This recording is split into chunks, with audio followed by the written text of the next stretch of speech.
Rebonsoir encore ma soeur.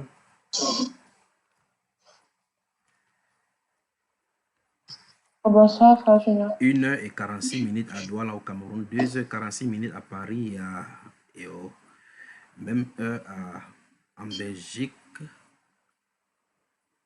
Je suis à votre service. La soeur Annabelle, vous ne voulez pas qu'on dorme aujourd'hui, c'est ça? C'est pas ça, c'est juste que vu que je ne sais pas si avec le temps, quand j'écoute certains témoignages, les interprétations que tu fais, il y a des songes, en fait, j'ai un doute. Certains, je me dis, si ça ne me concerne peut-être pas. Allons-y. C'est assez confus, en fait. Allons-y.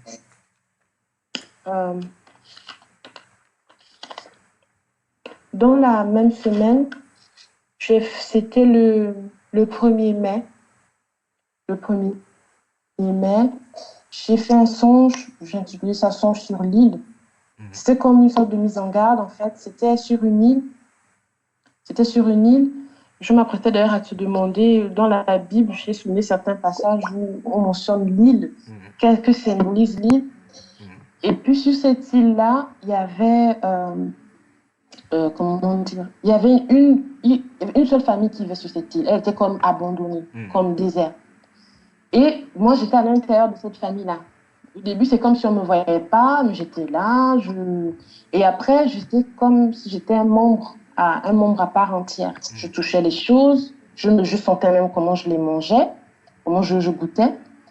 Et à un moment donné, mais sur cette île-là, on était avec d'autres personnes. On était les seuls, comme si on était les seules personnes humaines, normales, restantes. Il y avait d'autres êtres humains, mais on savait qu'ils n'étaient pas comme nous, en fait, qu'ils n'étaient pas véritablement des êtres humains. Et dans ce rêve-là, je suis sortie, je me suis retrouvée avec ma petite sœur, une de mes sœurs, et avec d'autres personnes. Cette famille-là qui était censée être la mienne, à laquelle j'appartenais, en fait, en tant qu'enfant ou sœur, je ne sais pas. Et là, tout d'un coup, on a vu une petite fille, comme ça, debout, sur le chemin. C'était une île sableuse, sur le chemin, comme ça. Et je lui ai dit, mais que fais-tu là? Et tout d'un coup, elle s'est transformée en vélo. Elle s'est transformée en vélo. Elle a foncé sur moi. J'ai atterri sur le siège. Elle m'emmenait à tout vent. Et tout le monde s'est mis donc à la poursuivre, à me poursuivre. Après, elle a pris une autre forme d'un véhicule. J'étais à l'intérieur, je n'arrivais pas à sortir. Et là, tout d'un coup, comme par enchantement, j'ai pu me retrouver en dehors. Et c'est comme si je planais. Je n'étais plus dans un corps humain. Et quand je planais, je suis retournée dans la fameuse maison où il y avait cette famille-là, à laquelle j'ai pu appartenir à un moment. Et là, il y a une petite fille, c'était des Européens. Une petite fille, elle s'est mise à pleurer, elle hurlait. Et tout le monde lui a dit, tais-toi, ne fais pas de bruit. Et il y avait ces gens-là qui avaient forme humaine, mais on savait qu'ils n'étaient pas des humains. Et c'est avec eux, en fait, c'est à ces gens-là qu'ils voyaient pour s'approvisionner en cachette et tout ça. Et tout d'un coup, je me suis retrouvée au-dessus de la mer. Je planais encore, j'étais au-dessus. Et là, j'ai vu un homme sirène qui est sorti. Un homme sirène? Oui. Un homme sirène qui est sorti. Il est sorti vraiment en colère de l'eau avec une grosse queue bleue, quelque chose comme ça. Et il est sorti. Et j'étais au-dessus, je les observais, comme ça, je les espionnais. Et il y avait cet être-là, sous apparence humaine, qui faisait des deals, en quelque sorte, avec la famille véritablement humaine, donc qui se cachait sur l'île. Et il a grondé. Il lui a dit, qu'est-ce que ça veut dire? N'ai-je pas donné l'ordre qui n'en subsiste aucun? Et là, il ne répondait pas. Et l'homme sirène grondait. Il avait vraiment une voix qui tonnait. C'était vraiment comme l'océan.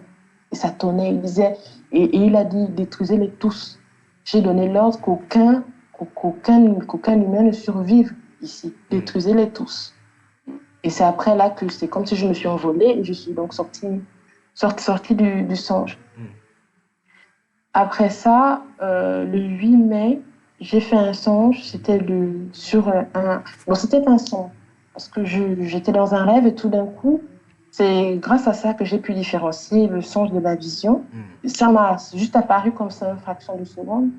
Et j'étais dans la maison où j'ai grandi, au Gabon, et il y avait le petit couloir d'entrée. À côté, il y avait un lion et un chien qui étaient couchés côte à côte. Et je les observais, les deux m'observaient. En fait, le lion, j'ai remarqué, le lion, il se léchait la patte, il jouait avec un gobelet bleu, il paraissait en fait. Et là, il y avait un vieux chien, tout grave, vraiment vieux. Et il s'est levé, il s'est avancé, il est monté sur la table du salon et il m'a fixé. Et c'est là que ça s'est arrêté. Bon. En général, vu que je sais que bon, souvent on dit le chien, ça représente l'iniquité, je me suis dit, ah, peut-être c'est une mise en garde pour moi et tout machin. Donc c'est pour ça que j'ai décidé de jeûner. Mais quand j'ai écouté des enseignements sur les témoignages des sœurs, il y a des sœurs qui t'ont mis en garde que l'attaque par rapport à l'église et tout ça. Donc je me suis dit, peut-être ça ne me concerne pas autant que ça. Il y avait un autre son, c'était sur un mariage avec un prince. Il y avait plein de sœurs qui étaient réunies. Il y en avait qui avaient des enfants. Mais malgré ça, elles étaient réunies, j'étais au milieu. Et il y avait une personne. Au début, c'était, bon, je trouvais ça un peu bizarre. Ça se passait au Congo. Je sais pas, mais je savais que c'était au Congo.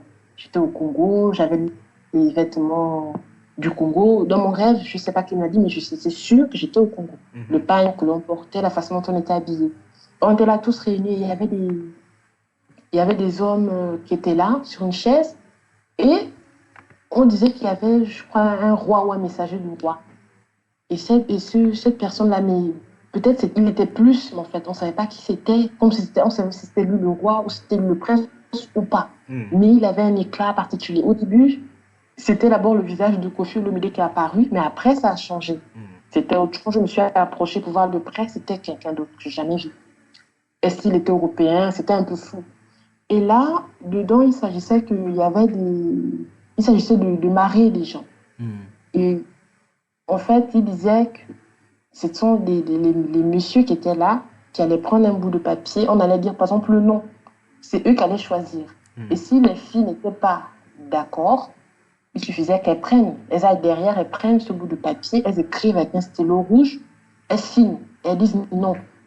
Et plus tard, on appelle l'homme en question derrière pour qu'elle lui dise pourquoi, ou qu'on lui dise qu'elle n'a pas voulu de ce mariage-là. Et donc, on a commencé par une, elle portait un enfant. Moi, j'avais mon oreiller avec lequel je dors dans mes mains. À un moment, c'était un enfant. Et après un moment, ça avait disparu. Donc, on m'a dit, assieds-toi. Je me suis assise. On était nombreuses. Et il y a une à qui on a dit, bon, toi, tel t'as choisi. Vas-y, tu es son mari, ou bien va derrière, note si tu n'es pas d'accord. Et après un moment, il y a un qui m'a dit, toi, on a dit, Annabelle, tu as été choisie et tout.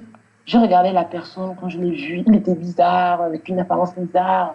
Il me faisait peur, limite, avec les deux bizarres. Après, j'ai dit, oh, je suis partie derrière et tout, j'ai pris le stylo rouge, j'ai écrit, j'ai signé, j'ai dit non. Et après, il est venu, il s'est mis en colère, il m'a regardé, et là, son visage a changé. Il m'a fait de plus en plus peur. Et il m'a dit, tu te prends pour qui et tout, me refuser et tout, machin. Dans mon cœur, je me suis dit, ah non. Et après, je me suis reprise et je lui ai dit, attends, dis-moi pourquoi tu voudrais m'épouser? Et après, il m'a regardé et il m'a pointé, il m'a dit, juste parce que toi, tu t'attends à épouser le prince. Et après, j'ai trouvé ça, je l'ai trouvé, il m'a dit, tu ne l'auras pas, tu vas voir, je vais te détruire.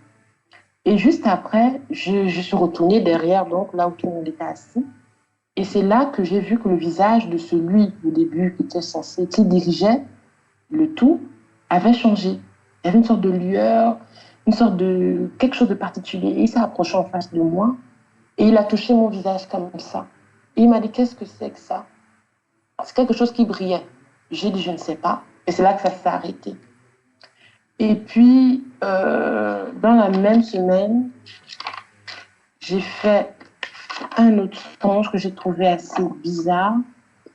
C'était dans la nuit, voilà, une semaine plus tard, au petit matin du 19 mai. On était nombreux sur une plage. On était nombreux sur une plage. On attendait un événement. C'était en pleine nuit. Et moi, en fait, je suis arrivée, je planais, je suis arrivée, j'ai vu, il y avait la foule qui était là. J'ai dit, non, qu'est-ce qui se passe et tout. Au début, on ne me voyait pas. Mais après, tout le monde a fini par me voir ensemble. Et là, il y avait des blessés. Il y avait qui étaient blessés. Et je vois, j'ai tourné la tête, il y avait un qui est passé, il avait une armure, comme une sorte de grosse armure, et il l'a enlevé, il avait des blessures. Et il disait, nous ne sommes pas encore prêts, c'est pas normal, comment est-ce qu'on n'est pas prêts? Pourquoi ne sommes-nous pas prêts? Et il disait, fixez le ciel au fond.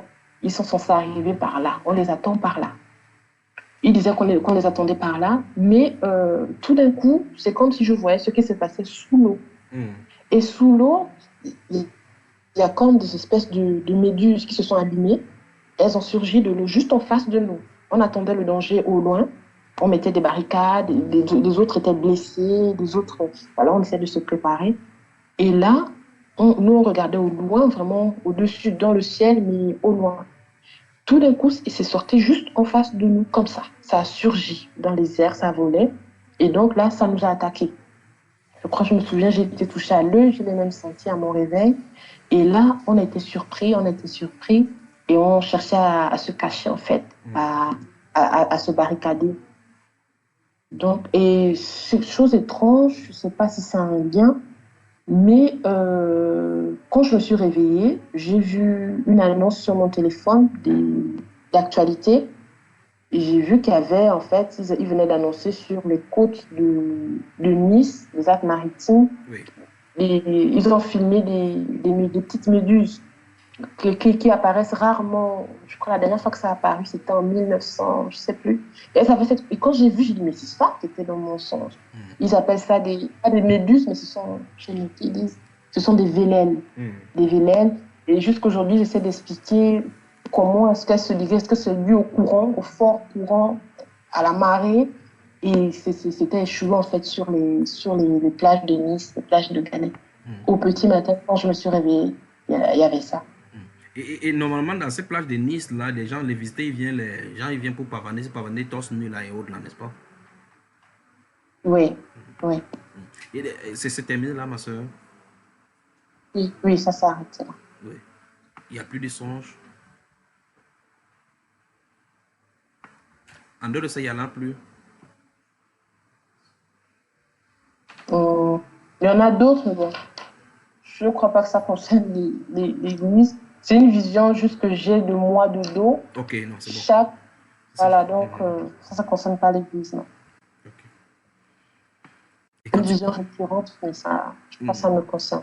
Parlons de l'île là et ces grands êtres là qui contrôlent l'île dont il est question. Le grand être poisson, mi-poisson, là. Qu'est-ce que tu en penses? En parlant de ça, il y a un songe que, bon, j'ai un peu honte d'en parler, moi-même à ma grande sœur, parce qu'elle n'a pas compris. J'ai fait ce songe il y a plusieurs mois. Ça va remonter il y a 1 an, je crois, au mois de juin 2018. C'était un songe, en fait, c'est par rapport aux sirènes. Je crois que c'est la première fois que j'ai rêvé des sirènes, c'est quand j'avais 4 ans. Je crois que c'était ma Nouata qui me poursuivait, mais elle m'appelait, mais je me cachais dans la maison d'enfance où j'ai grandi. Mais là, c'était le songe, là, en fait, j'étais endormie. J'étais endormie et tout d'un coup, je me vois endormie et je rentre en fait dans mon propre corps.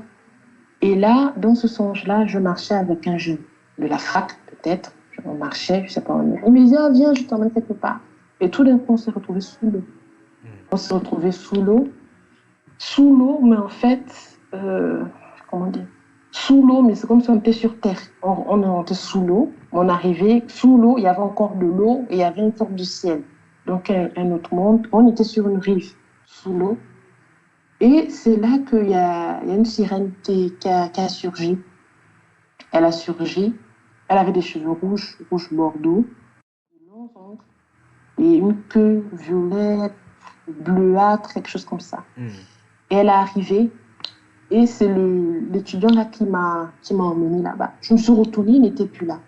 Et l'étudiant là, même dans le songe, physiquement, tu le connais cet étudiant là? Non.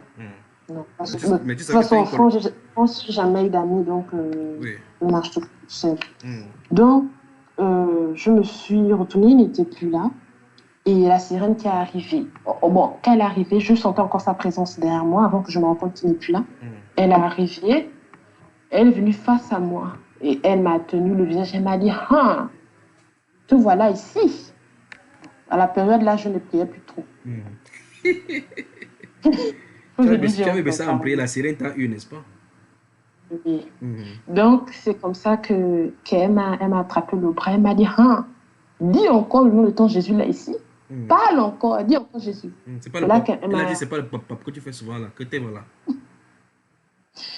elle m'a giflé aller-retour. Elle a giflé aller-retour.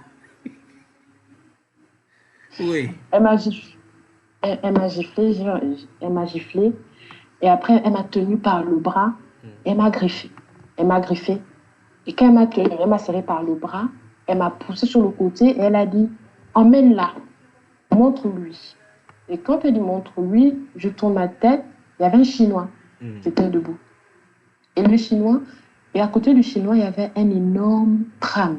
J'ai jamais vu un tram aussi énorme. Hmm. Un gros tram long, noir. Hmm. Et il souriait, il m'a dit, monte, je vais te montrer. Et donc, je suis montée. Et le tram, là, on est rentré encore sous l'eau. On était déjà sous l'eau, mais on est encore rentré sous l'eau. Hmm. Et dedans, en fait, il me montrait et on visitait, il me disait, tu vois, avec ce tram-là, par exemple, là, et là, on était en Espagne. Hmm. Il me dit, nous sommes sous les eaux de l'Espagne. Et ce tram-là, que l'on vient de mettre, on peut relier l'Espagne au Maroc. Donc, Hmm. on arrive au Maroc. On arrive au Maroc. Et c'est à ce moment-là, en fait, qu'en arrivant au Maroc, on sort de l'eau. On Hmm. sort de l'eau, mais à l'intérieur, en fait, du monde sous-marin. On sort de l'eau. Et là, l'eau sortait de ce tram-là. Et arrivé à la surface, c'est là que je me suis réveillée. Hmm. Ça me trouve jusqu'aujourd'hui parce que quand je me suis réveillée, j'étais glacée. J'ai touché mon bras et j'ai regardé le côté de mon dos. J'avais des griffes quand elle m'a griffé Hmm. et je sentais encore la douleur des gifles, en fait, Hmm. Physiquement, cette fois-ci. physiquement. Hmm. Physiquement. Donc C'est là que ça s'arrête. tu sais que c'est réel, n'est-ce pas? À Lambaréné, dans la province de Lambaréné, du côté de Gabon, d'où tu es originaire, y a-t-il des cours d'eau là-bas? Oui, il y a beaucoup de cours d'eau. Il y a même des copines qui disent qu'elles ont déjà vu des sirènes et tout ça. Ça se raconte là-bas, n'est-ce pas? Oui. Et pourquoi, pour toi, tu seras comment je vais dire, épargné par rapport à cela, par rapport à ces esprits-là?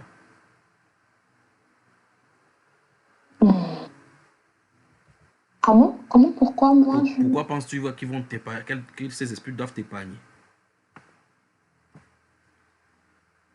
je pense qu'ils doivent m'épargner, peut-être parce que je sais que je ne suis pas. Je sais que je suis cachée en Jésus. Oui, mais tu es Je ne quelqu'un de suis Jésus, pas. tu as fait comment pour le tram sous-marin? C'est ça qui me trouve jusqu'aujourd'hui parce que je me suis réveillée en pleurant. J'ai dit quoi? Est-ce que ça veut dire que je ne suis pas des leurs? Pourquoi est-ce que Mais j'ai pu y arriver? après ça, tu es rentré, puisque tu as confessé toi-même que tu avais baissé en prière. Après ça, tu es rentré vite, vite dans la prière, non? Oui. Sinon, Bon. tu vas te retrouver en train de nager là-bas. Peut-être tu vas conduire même le tram sous-marin là. Mais concernant l'homme qui est apparu sur l'île, Oui, avec les pieds en forme de poisson bleu. oui, Imposant, autoritaire. posant autoritaire, savoir rondeur, on aurait dit les océans. Donc c'était celui qui commandait les îles, n'est-ce pas? Oui. Alors, ma soeur, Mhm. est-ce que tu peux conclure avec moi que ceux qui ont des oreilles pour entendre, entendent? Pour ceux qui sont sur les îles, les cours d'eau et tous ceux qui sont en bord des mers. Oui. Vas-y donc. Que ceux qui ont des oreilles entendent. Voilà. C'est qui? La soeur Sandrine. Oui, la sœur Sandrine, vas-y. Tu as vu pour toi les sirènes aussi. On est prêts. Qui ça? Moi et mon chef. Ok. Donc c'est maintenant que tu viens de voir. Hein? Demain, n'est-ce pas? 2h06 à Douala au Cameroun. N'oubliez pas de rester en prière pour ceux qui sont enceintes. N'est-ce pas, mes soeurs? Mon frère, Oui. en fait, juste tout à l'heure, on a parlé des présidents. Je me suis souvenu qu'au tout début de ma conversion, ça va faire quoi? Environ 2 ans. Oui. J'ai vu qu'il y avait un président français qui se suicidait, en fait. Un président français qui s'est suicidé. Oui. Là, alors, c'est grave. Donc, il note ici, la sœur Reine, elle se trouve du côté de Belgique, en Bruxelles principalement. Souvenez-vous de cela. Le président français, si vous entendez bien. C'est le président Macron. Mais ça, je ne sais pas, parce que je me retrouvais à cet endroit-là par hasard. Et on lui a remis, c'est comme s'il y avait des jeunes qui lui ont remis une arme. Et on l'excitait en fait à se suicider. Moi, j'étais juste là, juste par hasard, comme ça, je passais. Et ces jeunes-là m'ont vu. Et après, moi, j'ai commencé à fuir, en fait. Mais quand je suis rentrée, j'ai comme l'impression que je voulais dire qu'il y a quelque chose qui va se passer, mais je n'arrivais pas à le dire. Je voulais dire aux gens autour de moi qu'il y a quelque chose qui est en train de se passer, mais personne ne se rend compte. Et quand je le dis, j'y arrivais pas. Et à un moment donné, j'ai vu que ça passait à la télé. L'événement s'est passé que le président s'est donné la mort. Ouais, c'est ça. Je ne sais pas. Donc, la sœur dit qu'Emmanuel Macron va se tuer. Emmanuel, c'est ça, non? Je ne sais pas si c'est Emmanuel Macron. Ça fait presque 2 ans, mais je ne sais pas. Ok. Finalement, c'est qui? Donc, un président, donc on met un président français. Oui, parce que je n'ai pas vu l'identité de la.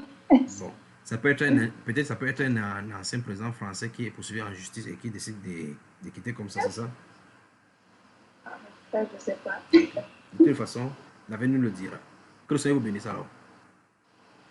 Amen, amen.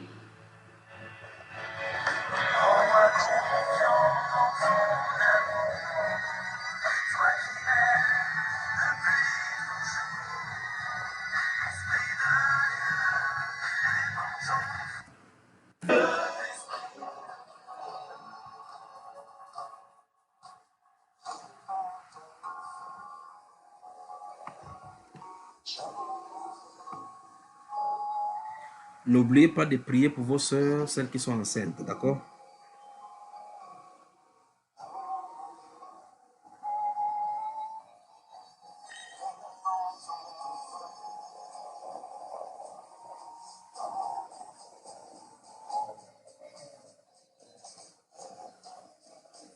Donc, souvenez-vous de prier pour celles qui sont enceintes et celles qui sont enceintes et qu'elles cachent. Celles qu'on ne voit même pas encore.